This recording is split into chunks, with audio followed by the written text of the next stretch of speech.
ซ็นสัญญาซาวที่ดินของรัฐสร้างอาคารธนาคารพัฒนาลาวสาขาแขวงพงศรีพิธีเซ็นสัญญาโครงการซาวที่ดินของรัฐเพื่อปลูกสร้างอาคารห้องการของธนาคารพัฒนาลาวจำกัดสาขาแขวงพงศรีและบางแผนกการเงินแขวงพงศรีกับธนาคารพัฒนาลาวจำกัดสาขาแขวงพงศรี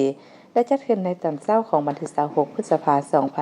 2026นี้ที่ห้องประชุมแผนกการเงินแขวงพงศรีโดยการเป็นประธานของทานสุบรรณธรสุริใจหัวหน้าแผนกการเงินแขวงพงศรีเข้าร่วมมีทานธันบามาไดศิลป์ของหัวหน้าแผนกการเงินแขวงพงศรีมีทานคำสุวงศ์ของประธานคณะกรรมการปกครองเมือง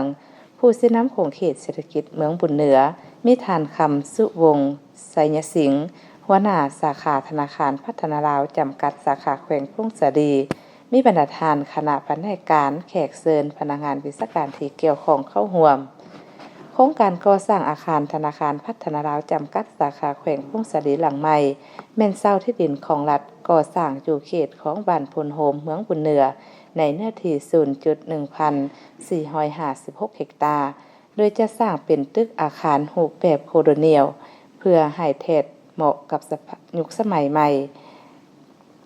เข้ากับท้องถิ่นเป็นอาคาร3ชั้นเพื่อให้บรรลุวิสัยทัศน์ของธนาคารพัฒนาลาวคือเป็นธนาคารที่ลูกค้าไว้วางใจในการบริการที่ดีที่สุดมีเทคโนโลยีที่ทันสมัยที่ดีที่สุดและมีพนักงานที่เป็นมืออาชีพเพื่อให้มีความมั่นใจดังคำขวัญที่ว่าธนาคารพัฒนาลาวยุคใหม่ใส่ใจมีกินมีไส้คิดใหญ่ทำเป็น